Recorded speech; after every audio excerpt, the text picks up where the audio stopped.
नमस्कार दर्शक बंधु आपण मानकु एही छोटिया चैनल टी को आपण मानकु स्वागत जनाउछि। आपण माने विभिन्न वीडियो माध्यम रे आपण मानकु बहु कथा हमें जणाई देइछु। आज छोटिया कथाटी आज जणाई देबु। जदि आपण मानकु एही वीडियो टी भलो लागे तेबे लाइक एवं चैनल को सब्सक्राइब कर दियंतु।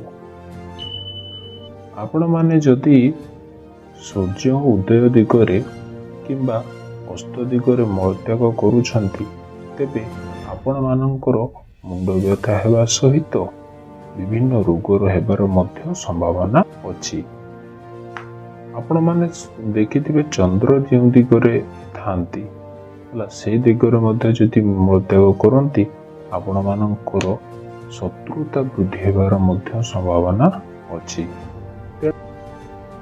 तेबे आपण माने मलत्याग कला बेले ठीक दिगरे मलत्याग करू नाहंती तेबे एही भली समस्यार मान देखिबा को मिली थाए। जदि आपण मानकु एही छोटिया वीडियोटी भलो लागि थाए ना तेबे कमेंट रे लिखंतु ओम सूर्य देवताय नमः।